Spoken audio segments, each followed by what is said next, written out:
noticed, oh, there's this bright green intersection. I guess that means I have to slow down. And so anecdotally, what we are seeing is that people do slow down at that intersection. Cyclists are feeling safer being on the road. And with the bollards out, we don't have people parking in the yellow line of the intersection, which would prevent good vision for drivers turning.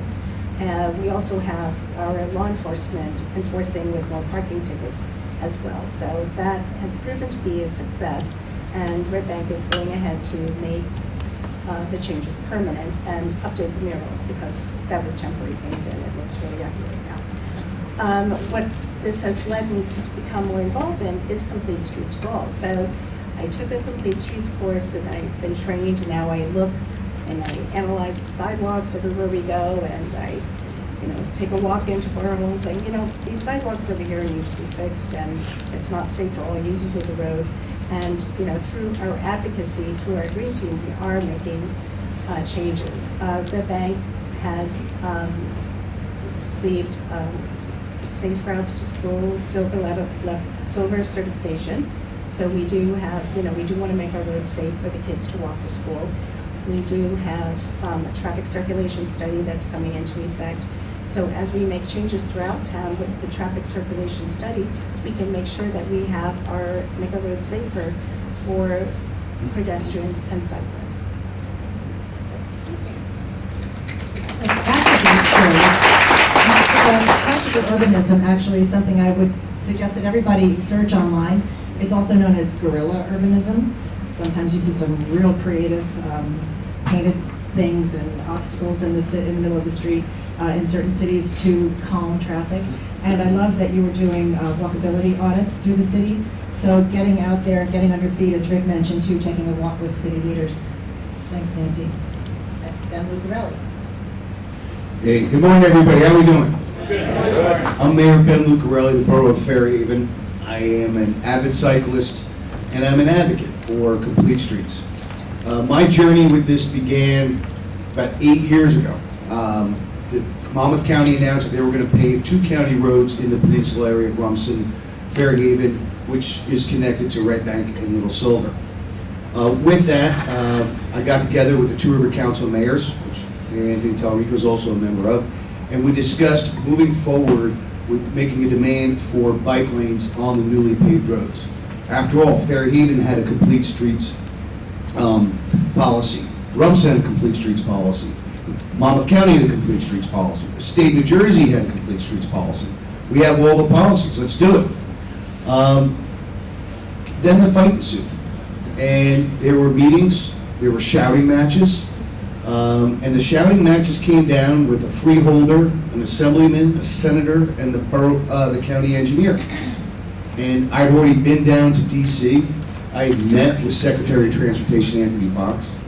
At the same time, the New Jersey Commissioner for Transportation was Jamie Fox. So I'm in the meeting, and Ben, why are you so sure this should happen?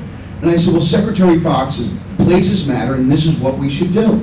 And they said, no, Ben, it's Commissioner Fox. I said, no, I know Jamie Fox. I'm talking about United States Secretary of Transportation Anthony Fox says this is what we should be doing. Then I dug in, and we found out some more facts. Although we had a policy, what we didn't have was a plan. So working with Cindy Steiner, and I can't tell you how wonderful Cindy Steiner is. She's absolutely amazing. When you get down to the bare knuckle fights, her advice is crystal clear. And I can't say enough about Cindy.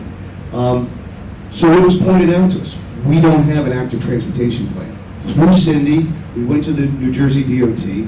We received a grant to have an active transportation plan established. Going through this plan was one of the best things ever to happen to Fairhaven, because what we did was we put out a survey monkey with a set of questions that were developed by the engineering firm that was doing our plan. Once we got the results back, we developed our active transportation plan, showing where the trips were, showing where the areas where people were going to. And that resulted in our active transportation plan, which was then attached to our master plan.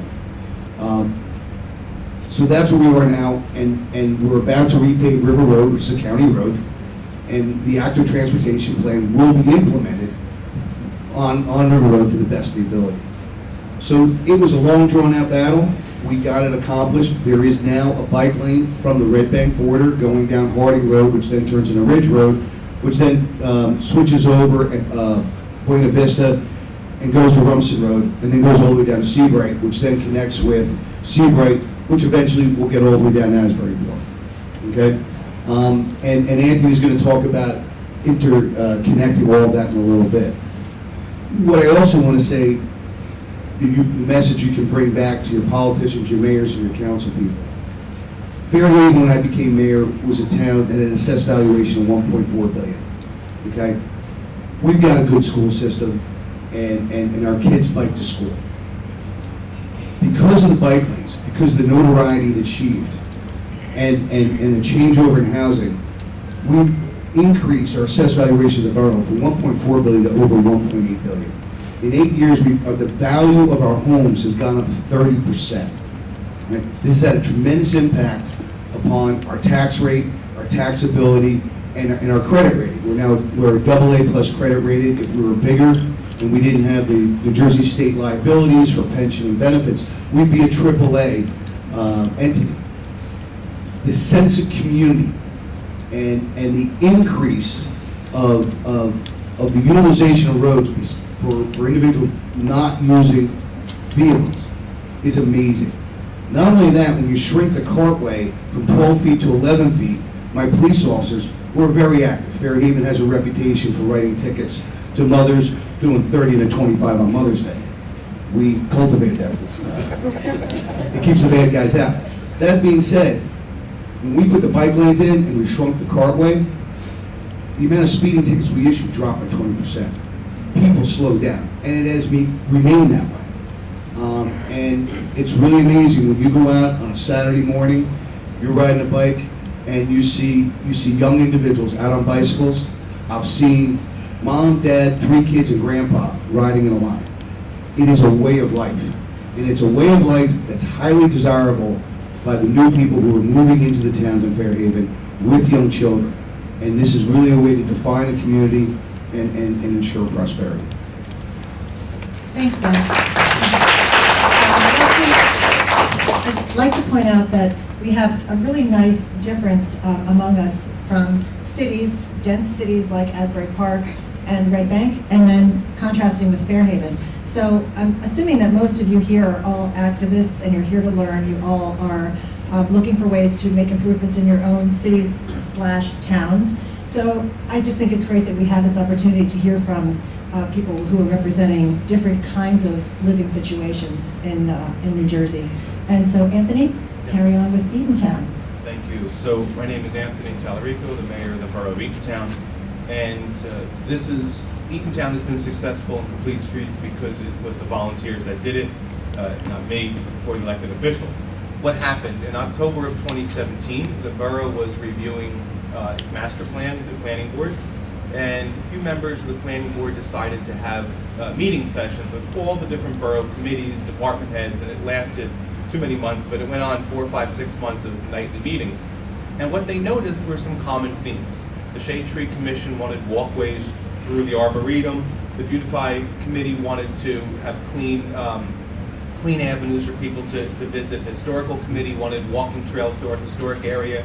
The Traffic Advisory Committee was concerned about pedestrians and bicyclists. The Environmental Commission and the Green Team had their issues with sustainability. Everybody was using the same words, but they weren't talking to each other. November 2017, one of our now the chairperson of the Complete Streets Committee and one of our council members, our League Municipality, they went into a class which they thought was on zoning. It was actually on complete streets. They learned a new word, complete streets, and they said, wait a minute, this is what everybody's been talking about. We've been talking about this, and it actually has words, it actually has vocabulary, and they brought it back to the borough. Again, the elected officials weren't involved yet, so it was going quite well. And they got a group of people together, and they said, this is really, really interesting. We have a lot of common interests, and they formed this ad hoc committee. The following year, they went to the Bike and Walk Summit, and they applied for eventually and won their first grant. And they did it in the most approved location. They put a trail in a park at a lake for veterans. No one could protest this location, right? It's veterans, it's a lake, everybody loved it, and the town bought it immediately. Eventually, over time, this group coalesced, they formed by resolution. They won a $10,000 NJTPA grant for connectivity. The plan connects a few of our parks. To make a long story short, the group now went through its second council member, who I'm happy to say has bought in and has joined the committee here today. We will eventually be forming by ordinance. The Borough's Complete Streets Committee will be formed by ordinance. And what Eatontown has done is we have the honor of being the first town in the state of New Jersey to adopt the NJ Complete and Green Streets for All by ordinance. If you want to develop in the borough of Eatontown and you want to go to the planning board or the zoning board, you must, as a condition of attending our boards, fill out this checklist. So this brings to the decision makers of the planning board and the zoning board concepts that they may not even think about, or something they may not necessarily see in a site plan application, but they are now going to see it with the checklist. We've had a lot of success. We are gold certified for our safe routes